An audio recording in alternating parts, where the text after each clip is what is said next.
गुरु रूपी गुरु प्यारी साध संगत जी वाहेगुरु जी का खालसा वाहेगुरु जी की फतेह।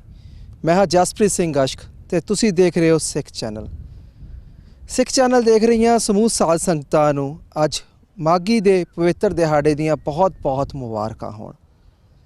साध संगत जी ये माघी है कि ते सिख इतिहास नाल इस दा की लैणा है, इस विषय ते ही अज असीं गल करन जा रहे हैं। ते गल करांगे अज असीं कौम की ऐसी सरमौर शख्सियत भाई ज्ञानी हरपाल सिंह होना नाल।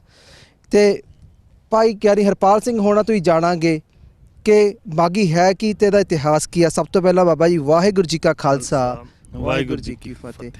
जिस तरह मैं स्टार्टिंग 'ਚ ਜਿਹੜੀ ਸੰਗਤਾਂ ਨੂੰ ਦੱਸ ਰਿਹਾ ਸੀ कि माघी बारे ਅੱਜ ਅਸੀਂ ਗੱਲ ਕਰਾਂਗੇ। माघी है कि माघ महीने की संगरांद वाले दिन नूं माघी कहा जाता। हिंदुस्तान की संस्कृति अंदर इसदा बड़ा पुरातन महत्व है और खास करके हिंदू धर्म विच सनातन धर्म के अंदर संगरांद जदों सूरज एक रीत तो दूसरी रीत विच प्रवेश करता उन्होंने संक्रांत जां फिर संगरांद बनिया कहा जाता है। सो सूरज नूं देवी देवतियां की श्रेणी विच मनण वाले अवतारां की श्रेणी च मनण वाले वो इस समय नूं कष्ट का समा मनते सी ते उन्हां दी ये मानसिकता सी कि इस दिन दान पुण्य करना चाहिए। ये देवते उत्ते कष्ट का समा है। इस दिन उचेचे नदियां विच सरोवरां ते तटां ते इशनान करने चाहिए। सो उत्थों जिहड़ा सनातनी रवायतां सी कि संक्रांत नूं देवी देवतियां दे कष्ट निवारण लई जां अपने कष्ट निवारण वास्ते तीर्थां ते जाना उन्हां दिनां दे विचों खास महत्व सी माघ महीने की संगरांद का। वो कुदरती है सिख धर्म जिथे पैदा होया जिथे प्रगट होया आले दुआले का प्रभाव जिहड़ा हुंदा वो बहुत वड्डा हुंदा। फिर वो लोग जिहड़े सदियां तो मुद्दतां इस मानसिकता विच जिंदे होण उन्हां नूं इस मानसिकता विचों बाहर कड्ढना ये गुरु साहिब जी का मकसद सी। गुरमत की जिहड़ी मर्यादा है वो तीर्थां दे रटन नूं मानता नहीं दिंदी। सो उत्थे ते हिरदे की शुद्धता ही सब तो वड्डा तीर्थ है जिहड़ा अंदरे ही पैदा होना है। जिहड़ा गुरु साहिब जी ने बाणी च बचन कहे है मन मंदिर तन वेस कलंदर घट ही तीर्थ नावा। सो जिहड़ा घट ही तीर्थ है असल विच वाहिगुरू जी नूं इस हिरदे का शुद्ध हिरदे का प्रवान चढ़ना ही तीर्थ है। तीर्थ नावा जे तिस भावां बिन भाणे के नाए करी जां गुरु साहिब जी बहुत सारे बचन जिहड़े कहंदे आ भी काया कूड़ विगाड़ काहे नाई है। जे जीवन पाप नाल कूड़ नाल लिबरेज होवे तो उस बंदे दा नाता की करदा भावें वो तीर्थां दे जाके बसेरा कर ले।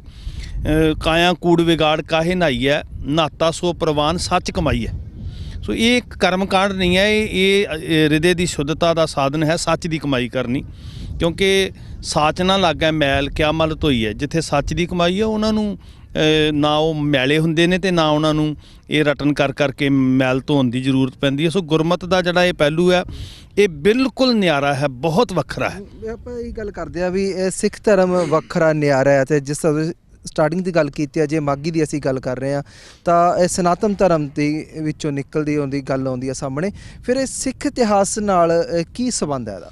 हाँ बिल्कुल जी, ये मैं जिहड़ी अर्ज कर रहा सी भी वो लोग ही सिख सजे ने जिन्हां दे पुरखे जिन्हां दीयां पीढ़ियां ये रवायतां नूं ये विचारधारा नूं मनदे आ रहे सन।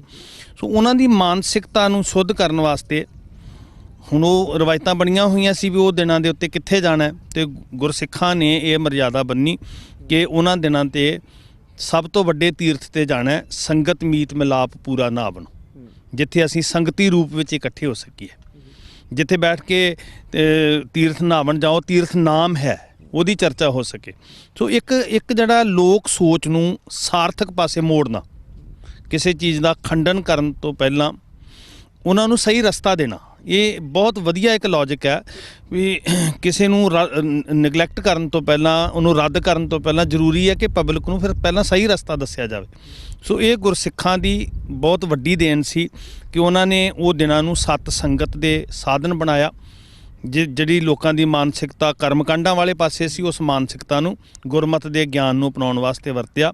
सो जिहड़ी माघ दी संगरांद है हुण वड्डी गल ये चलदी है भी उस दिन जिहड़ा कौम दा इकट्ठ जिहड़ा अज दे दिन दे उत्ते मुक्तसर साहिब दे स्थान ते हो रहा ਬਹੁਤ ਜ਼ਰੂਰੀ ਵਿਸ਼ਾ ਹੈ ਸਿੱਖ ਸੰਗਤਾਂ ਨੂੰ ਇਸ ਤੋਂ ਜਾਣੂ ਕਰਾਉਣਾ ਕਿ ਅੱਜ ਦੇ ਦਿਨ ਦੇ ਉੱਤੇ ਇਤਿਹਾਸਕ ਘਟਨਾ ਕੋਈ ਨਹੀਂ ਵਾਪਰਦੀ ਉੱਥੇ। ਜਿਹੜੀ 40 ਮੁਕਤਿਆਂ ਦੀ ਜੰਗ ਹੈ, ਜਿਹੜੀ ਸ਼ਹੀਦੀ ਦਾ ਜ਼ਿਕਰ ਹੁੰਦਾ, ਵਜੀਦੇ ਦੀਆਂ ਫੌਜਾਂ, ਗੁਰੂ ਸਾਹਿਬ ਜੀ ਜਦੋਂ ਸਾਰਾ ਕੁਝ ਕੁਰਬਾਨ ਕਰਕੇ ਸ਼ਹੀਦੀਆਂ ਤੋਂ ਬਾਅਦ ਇੱਥੋਂ ਚਮਕੌਰ ਸਾਹਿਬ ਦੀ ਧਰਤੀ ਤੋਂ ਆਲਮਗੀਰ ਤੋਂ ਹੁੰਦੇ ਹੋਏ ਰਾਏਕੋਟ ਤੋਂ ਕੋਟਕਪੂਰਾ ਤੇ ਮੁਕਤਸਰ ਸਾਹਿਬ ਪਹੁੰਚਦੇ ਆ। ਤਾਂ ਕਪੂਰੇ ਚੌਧਰੀ ਨੇ ਜਦੋਂ ਠਾਹਰ ਦੇਣ ਤੋਂ, ਟਿਕਾਣਾ ਦੇਣ ਤੋਂ ਇਨਕਾਰ ਕੀਤਾ ਤਾਂ ਗੁਰੂ ਸਾਹਿਬ ਜੀ ਨੇ ਉਹ ਥਾਂ ਦੀ ਟੋਲ ਕੀਤੀ ਵੀ ਜਿੱਥੇ ਬੈਠ ਕੇ ਪਿਛਿਆਰੀ ਦੁਸ਼ਮਣ ਦੀ ਫੌਜ ਨਾਲ ਜੰਗ ਕੀਤੀ ਜਾ ਸਕੇ। ਵਜੀਦੇ ਦੀ ਫੌਜ ਸਰਹੰਦ ਤੋਂ ਕੂਚ ਕਰ ਰਹੀ ਸੀ, ਉਹ ਪਿੱਛੇ ਤੁਰੀ ਆ ਰਹੀ ਸੀ। ਸੋ ਇਹ ਉੱਚੇ ਟਿੱਬੇ ਦੇ ਉੱਤੇ ਇੱਕ ਸੁਰੱਖਿਅਤ ਜਗ੍ਹਾ ਸੀ ਜਿੱਥੇ ਸਭ ਤੋਂ ਖਾਸ ਗੱਲ ਕਿ ਪਾਣੀ ਦੀ ਉੱਥੇ ਜਿਹੜੀ ਕਿੱਲਤ ਕੋਈ ਨਹੀਂ ਸੀ, ਉੱਥੇ ਢਾਬ ਮੌਜੂਦ ਸੀ। ਤੋ ਮਹਾਰਾਜ ਉਸ ਖਦਰਾਣੇ ਦੀ ਢਾਬ ਜਿਹਨੂੰ ਅੱਜ ਵੀ ਅਸੀਂ ਕਹਿੰਦੇ ਹਾਂ, ਤੋ ਉੱਥੇ ਮਹਾਰਾਜ ਨੇ ਜਾ ਕੇ ਆਪਣੇ ਪੈਰ ਜਮਾਏ, ਉੱਥੇ ਸਿੰਘਾਂ ਨੂੰ ਇਕੱਠਿਆਂ ਕੀਤਾ ਤੇ ਜਿਹੜੇ ਮਾਝੇ ਦੇ ਸਿੰਘ ਸੀ ਉਹ ਵੀ ਆ ਕੇ ਨਾਲ ਮਿਲ ਗਏ। ਇਹ ਝਬਾਲੀਏ ਉਹ ਖਾਨਦਾਨ ਦੇ ਵਿੱਚੋਂ ਮਾਈ ਭਾਗ ਕੌਰ ਜੀ ਸਿੰਘਾਂ ਨੂੰ ਨਾਲ ਲੈ ਕੇ ਆਏ, ਜਿਹੜੇ ਭਾਈ ਲੰਗਾਹ ਜੀ ਦਾ ਖਾਨਦਾਨ ਸੀ, ਜਿਹੜੇ ਕਦੀ ਧੰਨ ਗੁਰੂ ਅਰਜਨ ਸਾਹਿਬ ਮਹਾਰਾਜ ਦੇ ਅਨੰਨ ਸਿੱਖ ਬਣੇ। ਸੋ ਉਹਨਾਂ ਸਿੰਘਾਂ ਦਾ ਉੱਥੇ ਪਹੁੰਚਣਾ, ਔਰ ਇਹ ਜਿਹੜੀ ਘਟਨਾ ਸੀ ਇਹ 1705 ਦੇ ਵਿੱਚ 1-2 ਮਈ ਦੇ ਕਰੀਬ ਵਾਪਰਦੀ ਹੈ। ਔਰ ਇਹ ਵੀ ਹੈਰਾਨੀ ਭਰਿਆ ਇਤਿਹਾਸਕ ਸੱਚ ਹੈ। ਮੈਂ ਸੰਗਤਾਂ ਨੂੰ ਦੱਸਣਾ ਚਾਹੁੰਦਾ ਸਿੱਖ ਚੈਨਲ ਦੇ ਜ਼ਰੀਏ ਕਿ ਅੱਜ ਵੀ ਮੁਕਤਸਰ ਸਾਹਿਬ ਜਿਹੜਾ ਉਹ ਜੰਗ ਦੇ ਦਿਹਾੜਾ ਹੈ, ਜਿਹੜੀ 40 ਮੁਕਤਿਆਂ ਦੇ ਨਾਲ ਅਸੀਂ ਜੋੜਦੇ ਹਾਂ, ਉਹ ਮਾਘੀ ਵਾਲੇ ਦਿਨ ਕੇਵਲ ਯਾਦ ਮਨਾਈ ਜਾਂਦੀ ਹੈ। ਅੱਜ ਵੀ 1-2 ਮਈ ਨੂੰ ਉੱਥੇ ਜਿਹੜੀ ਹੈ ਸੰਗਤੀ ਰੂਪ ਵਿੱਚ ਉਹ ਜੰਗ ਦੇ ਦਿਹਾੜੇ ਨੂੰ ਅੱਜ ਵੀ ਯਾਦ ਕੀਤਾ ਜਾਂਦਾ, ਜਿਹੜਾ 1705। ਮਤਲਬ ਬਹੁਤ ਸਾਰੇ ਮੇਰੇ ਖਿਆਲ ਸੰਗਤਾਂ ਨੂੰ ਇਹੀ ਭੁਲੇਖਾ ਹੋਣਾ ਵੀ ਸ਼ਾਇਦ ਅੱਜ ਦੇ ਦਿਨ ਕੁਝ ਐਸੀ ਇਤਿਹਾਸਕ ਘਟਨਾ ਵਾਪਰੀ ਤਾਂ ਉੱਥੇ ਮੁਕਤਸਰ ਸਾਹਿਬ ਵਿਖੇ ਇਹ ਜਿਹੜਾ ਮਾਘੀ ਦਾ ਮੇਲ ਐਡਾ ਬੜਾ ਮਨਾਇਆ ਜਾਂਦਾ। ਨਹੀਂ, ਉਹ ਜੀ ਮਈ 1705 ਦੇ ਵਿੱਚ ਵਾਪਰਦੀ ਆ। ਹਾਂ, ਇਹਦੇ ਪਿੱਛੇ ਜਿਹੜਾ ਲੌਜਿਕ ਹੈ, ਸਵਾਲ ਇਹ ਖੜਾ ਹੁੰਦਾ ਫਿਰ ਅੱਜ ਕਿਉਂ ਹੈ ਨਾ, ਇਹ ਵੱਡਾ ਸਵਾਲ ਹੈ। ਤੁਸੀਂ ਜਿਹੜਾ ਇਸ ਗੱਲ ਨੂੰ ਸੰਗਤਾਂ ਤੱਕ ਪਹੁੰਚਾ ਰਹੇ ਹੋ ਜਸਪ੍ਰੀਤ ਸਿੰਘ ਜੀ, ਬਹੁਤ ਵਧੀਆ ਗੱਲ ਹੈ। ਸੋ ਮੈਂ ਇਹ ਬੇਨਤੀ ਕਰਨੀ ਚਾਹੁੰਦਾ ਕੌਮ ਦਾ ਚੌਕੀਦਾਰ ਹੋਣ ਦੇ ਨਾਤੇ ਕਿ ਇਹ ਵੀ ਸਿੱਖ ਕੌਮ ਦੀ ਬਹੁਤ ਵੱਡੀ ਦਿਆਨਤਦਾਰੀ ਸੀ। ਇਹਦੇ ਤੋਂ ਸਾਨੂੰ ਬਹੁਤ ਵੱਡੀ ਸਿੱਖਿਆ ਮਿਲਦੀ ਹੈ। ਹੁਣ ਮਈ ਦਾ ਮਹੀਨਾ ਸੀ, ਪਾਣੀ ਦੀ ਕਿੱਲਤ ਅੱਜ ਦਾ ਜਿਹੜਾ ਯੁੱਗ ਹੈ ਹੁਣ 21ਵੀਂ ਸਦੀ 'ਚ, ਇਹਨਾਂ ਦਿਨਾਂ ਦੇ ਅੰਦਰ ਹਾਲਾਂਕਿ ਬੜੇ ਸਰਕਾਰੀ ਸੁਵਿਧਾਵਾਂ ਨੇ, ਹਰ ਤਰ੍ਹਾਂ ਦੇ ਸਾਧਨ ਲੋਕਾਂ ਨੇ ਘਰਾਂ 'ਚ ਆਜ਼ਾਦ ਕਰ ਲਏ, ਪਾਣੀ ਦੀ ਕੋਈ ਤੋਟ ਨਹੀਂ ਆ, ਪਰ ਅੱਜ ਵੀ ਬਾਕੀ ਪੰਜਾਬ ਦੇ ਨਾਲੋਂ ਜਿਹੜਾ ਮੁਕਤਸਰ ਸਾਹਿਬ ਦਾ ਇਲਾਕਾ ਹੈ ਉਹ ਬੜਾ ਖੁਸ਼ਕ ਇਲਾਕਾ ਹੈ। ਤੇ ਜਿੰਨਾ ਖੁੱਲ੍ਹਾ ਪਾਣੀ ਬਾਕੀ ਜਗ੍ਹਾ ਦੇ ਉੱਤੇ ਮਿਲ ਸਕਦਾ, ਉਨਾ ਖੁੱਲ੍ਹਾ ਪਾਣੀ ਉਸ ਜਗ੍ਹਾ ਦੇ ਉੱਤੇ ਉਨਾ ਸਟੋਰ ਨਹੀਂ ਕੀਤਾ ਜਾ ਸਕਦਾ। ਉਹ ਜ਼ਮੀਨ ਅੱਜ ਵੀ ਖੁਸ਼ਕ ਹੈ। ਸੋ ਸਾਡੇ ਪੁਰਖਿਆਂ ਨੇ, ਸਾਡੇ ਵੱਡਿਆਂ ਨੇ ਬੜੀ ਵੱਡੀ ਦਰਿਆਦਿਲੀ ਸੀ ਉਹਨਾਂ ਦੀ ਸੋਚ ਜਿਹੜੀ ਸੀ। ਠੀਕ ਹੈ, ਆਪਣੇ ਇਤਿਹਾਸ ਨੂੰ ਸੰਭਾਲਣਾ, ਤਰੀਕਾਂ ਨੂੰ ਸੰਭਾਲਣਾ ਚੰਗਾ ਗੁਣ ਹੁੰਦਾ, ਪਰ ਕੌਮ ਨੂੰ ਇਕੱਠਿਆਂ ਕਰਨਾ, ਉਹ ਦਿਹਾੜਿਆਂ ਨੂੰ ਵਰਤਣਾ ਕਿਸ ਪਰਪਸ ਲਈ ਹੈ, ਜਿਹੜਾ ਮੁੱਖ ਕਾਰਨ ਹੁੰਦਾ ਨਾ। ਅੱਜ ਇੱਕ ਬੜੀ ਵੱਡੀ ਬਦਕਿਸਮਤੀ ਹੈ ਵੀ ਅਸੀਂ ਤਰੀਕਾਂ ਦੇ ਨਾਂ ਦੇ ਉੱਤੇ ਲੜ ਰਹੇ ਹਾਂ। ਮੇਰੀ ਹੱਥ ਜੋੜ ਕੇ ਕੌਮ ਨੂੰ ਬੇਨਤੀ ਹੈ, ਮਕਸਦ ਹੁੰਦਾ ਕਿ ਉਹ ਇਕੱਠਾਂ ਨੂੰ ਵਰਤਦੇ ਕਿਵੇਂ, ਅਸੀਂ ਮੈਸੇਜ ਕਿਵੇਂ ਕਨਵੇ ਹੁੰਦਾ। ਉਹਨਾਂ ਇਕੱਠਾਂ 'ਤੇ ਕੌਮ ਫੈਸਲੇ ਲੈਂਦੀ ਹੁੰਦੀ ਸੀ ਵੱਡੇ। ਇਹ ਨਹੀਂ ਸੀ ਲੜਦੇ ਹੁੰਦੇ ਵੀ ਇਹ ਮਈ 'ਚ ਹੋਇਆ ਕਿ ਜਾਂ ਮਾਘੀ ਵਾਲੇ ਦਿਨ ਹੋਇਆ।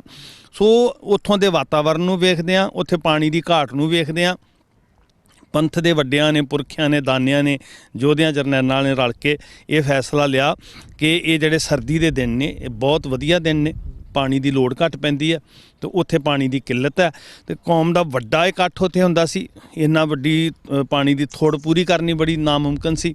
ਘੋੜਿਆਂ 'ਤੇ ਜਾਣਾ, ਬੈਲ ਗੱਡੀਆਂ 'ਤੇ ਦਲ ਇਕੱਠੇ ਹੋਣੇ। ਸੋ ਉਸ ਗੱਲ ਨੂੰ ਮੁੱਖ ਰੱਖਦਿਆਂ, ਉਸ ਕਾਰਨ ਨੂੰ ਇਹ ਫੈਸਲਾ ਕੌਮੀ ਤੌਰ 'ਤੇ ਬੜੇ ਵੱਡੇ ਫਰਾਗ ਦੇ ਲਈ ਨਾ ਲੱਗ ਗਿਆ ਕਿ ਚਲੋ ਜੀ ਅਸੀਂ ਇਹ ਦਿਨ ਚੁਣਦੇ ਹਾਂ, ਮਾਘੀ ਵਾਲਾ ਦਿਨ। ਇੱਕ ਤਾਂ ਜਿਹਨਾਂ ਦੀ ਮਾਨਸਿਕਤਾ ਅਗਿਆਨਤਾ ਵਸ ਕਿਸੇ ਕਰਮਕਾਂਡ ਵਿੱਚ ਹੈ, ਉਹਨਾਂ ਦਾ ਰੁੱਖ ਮੋੜਿਆ ਜਾ ਸਕੇ, ਪੋਜ਼ੀਟਿਵ ਥਿੰਕਿੰਗ ਜਿਹਨੂੰ ਅਸੀਂ ਕਹਾਂਗੇ। ਅਤੇ ਦੂਜਾ, ਕੌਮ ਨੂੰ ਚੰਗੇ ਸੁਵਿਧਾ ਵਾਲੇ ਦਿਨਾਂ 'ਚ ਇਕੱਠਿਆਂ ਕੀਤਾ ਜਾ ਸਕੇ। ਸੋ ਬੜੀ ਸਹਿਜਤਾ ਦੇ ਨਾਲ ਸਾਰੀ ਕੌਮ ਨੇ ਫੈਸਲਾ ਪ੍ਰਵਾਨ ਕਰ ਲਿਆ। ਔਰ ਇਹੀ ਕਾਰਨ ਹੈ ਵੀ ਅੱਜ ਵੀ 1-2 ਪੋਹ ਨੂੰ ਉੱਥੇ ਭਾਵੇਂ ਸੰਗਤੀ ਰੂਪ ਵਿੱਚ ਸਮਾਗਮ ਹੁੰਦੇ ਆ, ਪਰ ਮੁੱਖ ਰੂਪ 'ਚ ਕੌਮ ਜਿਹੜੀ ਹੈ ਉਹ ਮਾਘੀ ਵਾਲੇ ਦਿਨ ਉੱਥੇ ਇਕੱਠੀ ਹੁੰਦੀ ਹੈ। ਔਰ ਕੋਈ ਦੁਬਦਾ ਨਹੀਂ, ਕਿਸੇ ਕਰਮਕਾਂਡ ਕਰਕੇ ਇਕੱਠੀ ਨਹੀਂ ਹੁੰਦੀ, ਬਲਕਿ ਕੌਮੀ ਜਜ਼ਬੇ ਕਰਕੇ, ਏਕਤਾ ਕਰਕੇ ਉਹ ਪਾਈਆਂ ਪਿਰਤਾਂ ਅਨੁਸਾਰ ਇਕੱਠੀ ਹੋ ਰਹੀ। ਬਿਲਕੁਲ, ਕੌਮ ਤਾਂ ਇਕੱਠੀ ਹੁੰਦੀ ਹੈ, ਪਰ ਜੇ ਅਸੀਂ ਗੱਲ ਕਰੀਏ ਮੁਕਤਸਰ ਸਾਹਿਬ ਦੀ, ਉਹ ਜਿੱਥੇ ਕੌਮ ਇਕੱਠੀ ਹੁੰਦੀ ਹੈ, ਤੁਸੀਂ ਦੱਸਿਆ ਕਿ ਮਈ ਦੇ ਵਿੱਚ ਇਤਿਹਾਸਿਕ ਘਟਨਾ ਵਾਪਰੀ ਅਤੇ ਉਸ ਨੂੰ ਵੀ ਯਾਦ ਕੀਤਾ ਜਾਂਦਾ ਹੈ। ਉਸ ਦੇ ਨਜ਼ਰੀਏ ਨਾਲ ਅੱਜ ਅਸੀਂ ਇਕੱਠੇ ਹੁੰਦੇ ਹਾਂ ਉੱਥੇ ਮਾਘੀ ਵਾਲੇ ਦਿਨ। ਇਤਿਹਾਸ ਦੇ ਵਿੱਚ ਉਹ ਕਿਹੜੀ ਘਟਨਾ ਆ, ਕਿਉਂਕਿ ਬਹੁਤ ਸਾਰੇ ਐਸੇ ਸਾਡੇ ਜਿਹੜੇ ਸੱਜਣ ਮਿੱਤਰ ਆ ਜਿਨ੍ਹਾਂ ਨੂੰ ਨਹੀਂ ਪਤਾ ਹੈਗਾ 40 ਮੁਕਤਿਆਂ ਨਾਲ ਸੰਬੰਧਿਤ ਉਹ ਐਡਾ ਬੜਾ ਸਾਡਾ ਇਤਿਹਾਸ ਆ, ਉਸ ਬਾਰੇ ਵੀ ਥੋੜੀ ਜੀ ਜ਼ਰੂਰ ਜਿਹੜਾ ਆਪਣਾ ਵਿਸਥਾਰ ਨਾਲ ਜਾਣਕਾਰੀ ਹੋਵੇ ਤਾਂ ਕਿ ਸਾਡੀ ਸੰਗਤਾਂ ਨੂੰ ਪਤਾ ਲੱਗ ਸਕੇ। ਸਿੱਖ ਇਤਿਹਾਸ ਦੇ ਅੰਦਰ ਜਦੋਂ ਮੁਕਤਿਆਂ ਦੀ ਗੱਲ ਆਉਂਦੀ ਹੈ ਤੇ 3 ਜਗ੍ਹਾ ਮੁਕਤੇ ਸ਼ਬਦ ਇਤਿਹਾਸ ਡਾਕਟਰ ਰਤਨ ਸਿੰਘ ਜੱਗੀ ਜੀ ਜਾਂ ਭਾਈ ਕਾਨ ਸਿੰਘ ਨਾਭਾ ਜੀ ਜਾਂ ਹੋਰ ਵਿਦਵਾਨ 3 ਜਗ੍ਹਾ ਮੁਕਤਿਆਂ ਦੀ ਗੱਲ ਆਉਂਦੀ ਹੈ। ਇੱਕ ਤੇ ਮੁਕਤੇ ਸ਼ਬਦ ਵਰਤਿਆ ਗਿਆ ਜਿਹੜੇ ਸ਼੍ਰੀ ਅਨੰਦਪੁਰ ਸਾਹਿਬ ਜਦੋਂ ਅੰਮ੍ਰਿਤ ਸੰਚਾਰ ਹੋਇਆ 1699 ਨੂੰ ਭਾਈ ਦਇਆ ਸਿੰਘ, ਭਾਈ ਧਰਮ ਸਿੰਘ, ਭਾਈ ਹਿੰਮਤ ਸਿੰਘ, ਭਾਈ ਮੋਹਕਮ ਸਿੰਘ, ਸਾਹਿਬ ਸਿੰਘ ਜੀ ਹੋਰਾਂ ਤੋਂ ਬਾਅਦ ਜਿਨ੍ਹਾਂ ਪੰਜਾਂ ਨੇ ਅੰਮ੍ਰਿਤ ਛਕਿਆ, ਭਾਈ ਟਹਿਲ ਸਿੰਘ, ਫਤਿਹ ਸਿੰਘ ਆਦਿਕ ਸਿੰਘ ਸਾਨੂੰ, ਸੋ ਉਹਨਾਂ ਪੰਜਾਂ ਨੂੰ ਪਹਿਲਿਆਂ ਪੰਜਾਂ ਨੂੰ 5 ਪਿਆਰੇ ਦਾ ਖਿਤਾਬ ਦਿੱਤਾ ਗਿਆ। ਜਿਹੜੇ ਫਿਰ 5 ਆਪਣੇ ਆਪ ਨੂੰ ਪੇਸ਼ ਕਰਦੇ ਆ ਉਹਨਾਂ ਨੂੰ 5 ਮੁਕਤਿਆਂ ਦਾ ਖਿਤਾਬ ਦਿੱਤਾ ਗਿਆ ਜੋ ਸਾਡੇ ਇਤਿਹਾਸ ਵਿੱਚ ਜ਼ਿਕਰ ਹੁੰਦਾ। ਉਸ ਤੋਂ ਬਾਅਦ ਫਿਰ 40 ਸਿੰਘਾਂ ਦੇ ਮੁਕਤ ਹੋਣ ਦਾ ਜਿਹੜਾ ਇਤਿਹਾਸਕ ਲੇਖ ਹੈ ਉਹ ਚਮਕੌਰ ਦੀ ਗੜੀ ਦਾ ਵੀ ਆਉਂਦਾ ਕਿ ਜਿਹੜੇ 40 ਸਿੰਘ ਅੰਦਰ ਗੜੀ ਦੇ ਸ਼ਹੀਦ ਹੋਏ ਗੁਰੂ ਸਾਹਿਬ ਦੇ ਨਾਲ। ਫਿਰ ਉਸ ਤੋਂ ਬਾਅਦ 40 ਸਿੰਘਾਂ ਦਾ ਜਿਹੜਾ ਜ਼ਿਕਰ ਹੁੰਦਾ ਉਹ ਸ਼੍ਰੀ ਮੁਕਤਸਰ ਸਾਹਿਬ, ਜਿਹੜਾ ਖਦਰਾਣੇ ਦੀ ਢਾਬ ਮੁਕਤਸਰ ਸਾਹਿਬ। ਇੱਕ ਚਰਚਾ ਕੌਮ ਵਿੱਚ ਕੰਮ ਕਰਦੀ ਹੈ ਵੀ ਉਹ ਸਿੰਘ ਪਹਿਲਾਂ ਬੇਦਾਵਾ ਦੇ ਗਏ ਸਨ, ਪਹਿਲਾਂ ਬੇਮੁਖ ਹੋ ਗਏ ਸਨ। ਮੈਂ ਫਿਰ ਬੇਨਤੀ ਕਰਾਂਗਾ ਪੰਥ ਨੂੰ ਵੀ ਜੇ ਅਸੀਂ ਪੋਜ਼ਿਟਿਵ ਥਿੰਕਿੰਗ ਰੱਖ ਕੇ ਕੁਝ ਪ੍ਰੇਰਨਾਤਮਕ ਗ੍ਰਹਿਣ ਕਰਨਾ ਹੋਵੇ ਤੇ ਅਰਥ ਇਹ ਨਹੀਂ ਹੈ ਕਿ ਉਹ ਪਹਿਲਾਂ ਕੀ ਸਨ, ਅਰਥ ਇਹ ਹੈ ਵੀ ਉਹ ਗੁਰੂ ਤੋਂ ਆਪਣਾ ਤਨ ਮਨ ਧਨ ਕੁਰਬਾਨ ਕਰਦੇ ਆ ਤੇ ਗੁਰੂ ਕਲਗੀਧਰ ਪਾਤਸ਼ਾਹ 1705 ਉਹ ਜਿਹੜਾ ਮਈ ਦੇ ਦਿਹਾੜੇ ਨੇ ਉਹਨਾਂ ਨੂੰ ਆਪਣੀ ਗੋਦੀ 'ਚ ਆਪਣੀ ਬੁੱਕਲ 'ਚ ਲੈ ਕੇ ਤੇ ਉਹਨਾਂ ਨੂੰ ਜੀਵਨ ਮੁਕਤ ਹੋਣ ਦਾ, ਜਨਮ ਮਰਨ ਤੋਂ ਮੁਕਤ ਹੋਣ ਦੇ ਵਰਦਾਨ ਦਿੰਦੇ ਆ। ਇਹ ਮੇਰਾ 10,000 ਹੀ, ਇਹ ਮੇਰਾ 50,000 ਹੀ, ਮਤਲਬ ਅੱਤ ਦਾ ਸਨੇਹ ਦਿੰਦੇ ਆ ਵੀ ਇਹ ਮੇਰੀਆਂ ਅਨਮੋਲ ਜਿੰਦਾਂ ਨੇ ਮੇਰੇ ਗੁਰਸਿੱਖ ਨੇ ਜਿਹੜਾ ਆਪਣਾ ਨਿੱਜ ਗੁਰੂ ਤੋਂ ਕੁਰਬਾਨ ਕਰਦੇ ਆ। ਬੇਸ਼ੱਕ ਚਾਹੇ ਅੱਜ ਲੋਕ ਕਹਿ ਦਿੰਦੇ ਆ ਨਹੀਂ ਉਹਨਾਂ ਨੇ ਅਨੰਦਪੁਰ ਸਾਹਿਬ ਦਾ ਕਿਲਾ ਛੱਡਤਾ, ਗੁਰੂ ਤੋਂ ਬੇਮੁਖ ਹੋ ਗਏ ਨੇ, ਪਰ ਵੱਡੀ ਗੱਲ ਬਿਲਕੁਲ ਤੁਹਾਡੀ ਇਹ ਆ ਵੀ ਸਿੱਖਿਆ ਲੈਣ ਵਾਲੀ ਆ ਕਿ ਗੁਰੂ ਲਈ ਉਹਨਾਂ ਨੇ ਆ ਕੇ ਫਿਰ ਕੁਰਬਾਨੀ ਦਿੱਤੀ ਆ ਉੱਥੇ। ਇਹ ਮੈਂ ਕਹਿੰਦਾ ਵੀ ਕੌਮ ਵਿੱਚੋਂ ਇਹ ਤਰਕ ਵਿਤਰਕ ਜਿਹੜੇ ਨੇ ਨਾ ਇਹ ਖਤਮ ਕੀਤੇ ਜਾਣ। ਅਸੀਂ ਪੋਜ਼ਿਟਿਵ ਜਿਹੜਾ ਗ੍ਰਹਿਣ ਕਰ ਸਕਦੇ ਹਾਂ ਉਹ ਕਰੀਏ ਵੀ ਜਦੋਂ ਕੋਈ ਸਿੱਖ ਆਪਣਾ ਨਿੱਜ ਗੁਰੂ ਨੂੰ ਅਰਪਣ ਕਰਦਾ ਤੇ ਗੁਰੂ ਸਾਹਿਬ ਉਹਨੂੰ ਆਪਣੇ ਚਰਨਾਂ ਵਿੱਚ ਜਗ੍ਹਾ ਦਿੰਦੇ ਨੇ। ਤੇ ਸਭ ਤੋਂ ਮੁੱਖ ਗੱਲ ਇਹ ਆ ਵੀ ਉਹਨਾਂ ਦੀ ਪ੍ਰੇਰਨਾ ਸਰੋਤ ਉਹ ਇੱਕ ਸਿੱਖ ਬੀਬੀ ਹੈ ਜਿਹੜੀ ਵਿਸ਼ਵ ਦੇ ਇਤਿਹਾਸ ਵਾਸਤੇ ਇੱਕ ਸਾਡੇ ਲਈ ਬੜਾ ਵੱਡਾ ਚਾਨਣ ਹੈ। ਦੂਸਰੇ ਧਰਮਾਂ ਦਾ ਅਸੀਂ ਅਦਬ ਕਰਦੇ ਹਾਂ, ਸਨਮਾਨ ਕਰਦੇ ਹਾਂ, ਪਰ ਇਸਤਰੀ ਜਾਤੀ ਦਾ ਜਦੋਂ ਅਸੀਂ ਉੱਥੇ ਅਦਬ ਵੇਖਦੇ ਹਾਂ ਤੇ ਉਹ ਕਿਤੇ ਨਾ ਕਿਤੇ ਪੁਰਖ ਤੋਂ ਥੱਲੇ ਰੱਖਿਆ ਜਾਂਦਾ। ਪਰ ਗੁਰੂ ਸਾਹਿਬ ਜੀ ਨੇ ਉਸੇ ਖੰਡੇ ਬਾਟੇ ਦੀ ਪਹੁਲ ਬੀਬੀਆਂ ਨੂੰ ਬਖਸ਼ਿਸ਼ ਕੀਤੀ, ਉਹੀ ਕਕਾਰਾਂ ਦੇ ਧਾਰਨੀ ਬੀਬੀਆਂ ਨੂੰ ਬਣਾਇਆ ਤੇ ਉਹੀ ਸ਼ਸਤਰ ਦੇ ਕੇ ਜ਼ੁਲਮ ਵਿਰੁੱਧ ਜੂਝਣ ਦਾ ਬਲ ਜਿਹੜਾ ਸੀ ਉਹ ਬੀਬੀਆਂ ਅੰਦਰ ਪੈਦਾ ਕੀਤਾ। ਇਸ ਲਈ ਮਾਈ ਭਾਗ ਕੌਰ ਨੂੰ ਇਹ ਮਾਣ ਜਾਂਦਾ ਕਿ ਉਹ ਖਾਲਸਾ ਪੰਥ ਦੇ ਦਲ ਦੀ ਅਗਵਾਈ ਕਰਦੇ। ਸਾਡੀਆਂ ਬੱਚੀਆਂ ਲਈ, ਸਾਡੀਆਂ ਧੀਆਂ ਭੈਣਾਂ ਵਾਸਤੇ ਆਈਡੀਅਲ ਨੇ ਬੀਬੀ ਭਾਗ ਕੌਰ ਜੀ। ਸੋ ਅੱਜ ਦੇ ਦਿਨ ਦੇ ਉੱਤੇ ਜਿੱਥੇ ਦੁਨੀਆ ਕਰਮਕਾਂਡਾਂ 'ਚ ਫਸੀ ਥਾਂ ਦੇ ਉੱਤੇ ਇਸ਼ਨਾਨ ਕਰਕੇ ਮੁਕਤੀ ਭਾਲਦੀ ਹੈ, ਉੱਥੇ ਸਾਡੇ ਲਈ ਇਹ ਪ੍ਰੇਰਨਾ ਵੀ ਗੁਰੂ ਦੇ ਚਰਨਾਂ ਨਾਲ ਜੁੜਿਆ ਮੁਕਤ ਹੋਈਦਾ, ਥਾਂ ਤੇ ਭਟਕਣਾ ਨਹੀਂ ਹੈ। ਤੇ ਸਭ ਤੋਂ ਵੱਡੀ ਪ੍ਰੇਰਨਾ ਇਹ ਹੈ ਵੀ ਕਿਤੇ ਇਸਤਰੀ ਪੁਰਖ ਦਾ ਵਿਤਕਰਾ ਨਹੀਂ ਹੈ। ਆਓ ਬਰਾਬਰ ਸਾਡੀਆਂ ਬੱਚੀਆਂ, ਸਾਡੀਆਂ ਧੀਆਂ ਉਹ ਵੀ ਧਰਮ ਦਾ ਫਰਜ਼ ਪਹਿਚਾਨਣ ਤੇ ਅਗਵਾਈ ਕਰਨ ਵਾਲੀਆਂ ਬਣਨ, ਪਿਛਲਾਗੂ ਨਹੀਂ ਬਲਕਿ ਅਗਵਾਈ ਕਰਨ ਵਾਲੀਆਂ, ਅੱਗੇ ਲੱਗ ਕੇ ਆਪਣੀ ਕੌਮ ਦੀ ਅਗਵਾਈ ਕਰਨ ਵਾਲੀਆਂ ਬਣ ਕੇ, ਮਾਈ ਭਾਗ ਕੌਰ ਦੀਆਂ ਵਾਰਸ ਬਣ ਕੇ। ਉਹ ਅੱਜ ਦਾ ਜਿਹੜਾ ਅੱਜ ਦਾ ਜੋ ਫੈਸ਼ਨ ਪ੍ਰਸਤੀ ਦਾ, ਰੰਗ ਤਮਾਸ਼ਿਆਂ ਦਾ ਯੁੱਗ ਵੇਖ ਰਹੇ ਹਾਂ, ਸੋ ਮੈਂ ਧੀਆਂ ਨੂੰ ਬੇਨਤੀ ਕਰਾਂਗਾ, ਬੱਚੀਆਂ ਨੂੰ ਵੀ ਸਾਡੀਆਂ ਆਈਡੀਅਲ ਉਹ ਲੋਕ ਨਹੀਂ ਜਿਹੜੇ ਨੰਗੇਜ ਦਿਖਾ ਕੇ ਪੈਸਾ ਬਟੋਰ ਰਹੇ ਆ। ਸਾਡੀਆਂ ਆਈਡੀਅਲ ਮਾਈ ਭਾਗ ਕੌਰ ਜੀ ਨੇ ਜਿਹੜੀਆਂ ਹੱਥ 'ਚ ਸ਼ਸਤਰ ਫੜ ਕੇ ਜ਼ੁਲਮ ਨੂੰ ਭਾਜਣਾ ਪਾ ਦਿੰਦੇ ਆ ਤੇ ਵਜੀਦੇ ਦਾ ਦਲ ਜਿਹੜਾ ਉੱਥੋਂ ਪਿੱਛੇ ਨੂੰ ਸਰਹੰਦ ਨੂੰ ਪਰਤ ਆਉਂਦਾ ਮੁਕਤਸਰ ਸਾਹਿਬ ਦੇ ਸਥਾਨ ਤੋਂ। ਸੋ ਉਹ ਧਰਤੀ ਸਾਹਿਬ ਦੇ ਚਰਨਾਂ ਨਾਲ, ਸਿੰਘਾਂ ਦੇ ਖੂਨ ਨਾਲ ਰੱਤੀ ਹੋਈ ਧਰਤੀ ਮੁਕਤਸਰ ਸਾਹਿਬ ਖਵਾਈ। ਉਹ ਮਾਨਾ ਮੱਤਿਆ, ਸ਼ਾਨਾ ਮੱਤਿਆ ਇਤਿਹਾਸ ਹੈ ਸਾਡਾ ਜਿਹੜਾ ਮਈ ਦੇ ਵਿੱਚ ਸਾਰਾ ਸਾਕਾ ਵਰਤਿਆ ਔਰ ਅੱਜ ਪੰਥ ਉੱਥੇ ਇਕੱਠਾ ਹੋ ਰਿਹਾ। ਇਹ ਪੰਥ ਇਕੱਠਾ ਹੁੰਦਾ ਆ, ਜਿਵੇਂ ਤੁਸੀਂ ਗੱਲ ਕੀਤੀ ਵੀ ਇਸ਼ਨਾਨ ਕਰਨ ਦੀ ਜਿਹੜੀ ਗੱਲ ਆਉਂਦੀ ਹੈ, ਜਿੱਥੇ ਦੂਜੇ ਧਰਮਾਂ ਦੀ ਜੇ ਅਸੀਂ ਗੱਲ ਕਰੀਏ ਐਸੇ ਲੋਕ ਮੂਰਖ ਜਿਹੜੇ ਨਦੀਆਂ ਨਹਿਰਾਂ ਜਾਂ ਕਿਤੇ ਵੀ ਜਾ ਕੇ ਇਸ਼ਨਾਨ ਕਰਦੇ ਨੇ, ਪਰ ਅਸੀਂ ਇਸ਼ਨਾਨ ਕਰਦੇ ਹਾਂ ਉਹ ਪਰਮਾਤਮਾ ਦੇ ਨਾਂ ਦਾ, ਉਹਦਾ ਰਸ ਮਾਣਦੇ ਹਾਂ, ਉਹਨੂੰ ਜਪਦੇ ਹਾਂ, ਉਹਦਾ ਇਸ਼ਨਾਨ ਕਰਦੇ ਹਾਂ। ਉਸੇ ਵਿੱਚ ਹੁਣ ਇੱਕ ਹੋਰ ਜਿਹੜੀ ਸਮੱਸਿਆ ਖੜੀ ਹੁੰਦੀ ਜਾ ਰਹੀ ਹੈ, ਵੱਧਦੀ ਹੋ ਜਾ ਰਹੀ ਹੈ, ਜਿਸ ਉੱਤੇ ਕੁਝ ਪਹਿਲਾਂ ਵੀ ਰੋਕਾਂ ਲੱਗੀਆਂ ਗਈਆਂ ਨੇ, ਸਿਆਸੀ ਕਾਨਫਰੰਸਾਂ। ਹਰੇਕ ਮੇਲੇ ਦੇ, ਜਿਵੇਂ ਮਾਘੀ ਦੇ ਮੇਲੇ ਉੱਤੇ ਸਪੈਸ਼ਲ ਜਿਹੜੀਆਂ ਸਿਆਸੀ ਕਾਨਫਰੰਸਾਂ ਲੱਗਦੀਆਂ ਨੇ, ਜਦ ਕਿ ਸਾਡਾ ਇਕੱਠ ਹੁੰਦਾ ਜਿਹੜਾ ਸੰਗਤ ਦਾ ਉੱਥੇ ਨਾਮ ਜਪਣ ਲਈ ਹੁੰਦਾ, ਫਿਰ ਇਹ ਸਿਆਸੀ ਕਾਨਫਰੰਸਾਂ ਕਿਉਂ, ਕਿ ਬਿਲਕੁਲ ਇਹ ਬੰਦ ਨਹੀਂ ਹੋਣੀਆਂ ਚਾਹੀਦੀਆਂ? ਕੀ ਕਹਿੰਦੇ ਇਸ ਬਾਰੇ? ਪਹਿਲੀ ਗੱਲ ਤੇ ਇਸ਼ਨਾਨ ਦੀ ਜਿਹੜੀ ਹੈ, ਚਲੋ ਜਿਨ੍ਹਾਂ ਦਾ ਵਿਸ਼ਵਾਸ ਆਸਥਾ ਹੈ ਅਸੀਂ ਉਹਨਾਂ ਨੂੰ ਨਕਾਰਦੇ ਨਹੀਂ, ਉਹ ਆਪਣੀ ਆਸਥਾ ਅਨੁਸਾਰ ਜੋ ਕਰਨਾ ਕਰ ਸਕਦੇ ਨੇ। ਦੂਸਰੀ ਗੱਲ, ਸਾਨੂੰ ਇਸ਼ਨਾਨ ਦਾ ਹੁਕਮ ਹੈ, ਪਰ ਉਹ ਕਰ ਇਸ਼ਨਾਨ ਸਿਮਰ ਪ੍ਰਭ ਆਪਣਾ, ਮਨ ਤਨ ਭਏ ਅਰੋਗਾ। ਕਾਇਆ ਦੀ ਪਵਿੱਤਰਤਾ ਵਾਸਤੇ, ਦਲਿੱਦਰ ਲਾਉਣ ਵਾਸਤੇ, ਠੀਕ ਹੈ। ਪਰ ਸਾਡੀ ਆਤਮਿਕ ਸ਼ੁੱਧੀ ਜਿਹੜੀ ਹੈ ਉਹ ਗੁਰਸੰਗਤ ਹੈ, ਗੁਰਬਾਣੀ ਹੈ, ਸੇਵਾ ਹੈ, ਸਿਮਰਨ ਹੈ, ਉਹ ਇੱਕ ਸਾਧਨ ਹੈ। ਦੂਸਰੀ ਗੱਲ ਜਿਹੜੀ ਸਿਆਸੀ ਕਾਨਫਰੰਸਾਂ ਦੀ ਹੈ, ਸ਼੍ਰੀ ਅਕਾਲ ਤਖਤ ਸਾਹਿਬ ਜੀ ਨੇ ਫਤਿਹਗੜ੍ਹ ਸਾਹਿਬ ਆਦੇਸ਼ ਜਿਹੜਾ ਹੋਇਆ ਵੀ ਸਿਆਸੀ ਜਿਹੜੀ ਦੂਸ਼ਣਬਾਜ਼ੀ ਗੰਦਗੀ ਉਹ ਨਾ ਬਖੇਰੀ ਜਾਏ, ਬਹੁਤ ਚੰਗੀ ਗੱਲ ਆ। ਹਰ ਸਿੱਖ ਸ਼੍ਰੀ ਅਕਾਲ ਤਖਤ ਸਾਹਿਬ ਨੂੰ ਸਮਰਪਿਤ ਹੈ, ਅਸੀਂ ਸੀਸ ਝੁਕਾਉਂਦੇ ਹਾਂ। ਭਵਿੱਖ ਦੇ ਅੰਦਰ ਜਿਹੜੀ ਹੈ ਉਹ ਜ਼ਰੂਰਤ, ਵੇਖੋ ਜਿਹੜੇ ਸਿਆਸਤ ਵਿੱਚ ਲੋਕ ਨੇ ਆਖਰ ਹੈ ਤੇ ਇਸੇ ਸਮਾਜ ਦਾ ਹਿੱਸਾ, ਜਾਂ ਸਿੱਖਾਂ ਵਿੱਚੋਂ ਨੇ ਜਾਂ ਹਿੰਦੂਆਂ ਵਿੱਚੋਂ ਨੇ, ਹੈ ਤੇ ਇਸੇ ਸਮਾਜ, ਕੋਈ ਅਸਮਾਨ ਤੋਂ ਤੇ ਉਤਰੇ ਨਹੀਂ ਹੋਏ। ਜ਼ਰੂਰਤ ਇਸ ਗੱਲ ਦੀ ਹੈ ਕਿ ਮਾਨਸਿਕਤਾ ਨੂੰ ਸ਼ੁੱਧ ਕੀਤਾ ਜਾਏ। ਉਹਨਾਂ ਲੋਕਾਂ ਨੇ ਹੀ ਆਉਣਾ ਤੇ ਉਹਨਾਂ ਨੂੰ ਧੱਕੇ ਮਾਰ ਕੇ ਅਸੀਂ ਕੱਢ ਨਹੀਂ ਸਕਦੇ। ਗੱਲ ਇਕੱਲੀ ਫਤਿਹਗੜ੍ਹ ਸਾਹਿਬ ਜਾਂ ਮੁਕਤਸਰ ਸਾਹਿਬ ਹੀ ਨਹੀਂ, ਬਲਕਿ ਕਿਤੇ ਵੀ, ਇਹ ਨਹੀਂ ਵੀ ਬਾਕੀ ਥਾਵਾਂ ਤੇ ਦੂਸ਼ਣਬਾਜ਼ੀ ਦੀ ਗੰਦ ਉਗਲਣ ਦੀ ਜਿਹੜੀ ਆ ਉਹ ਖੁੱਲ੍ਹ ਹੋਣੀ ਚਾਹੀਦੀ ਹੈ, ਇਹ 2 ਥਾਵਾਂ ਤੇ ਨਹੀਂ ਹੋਣੀ ਚਾਹੀਦੀ।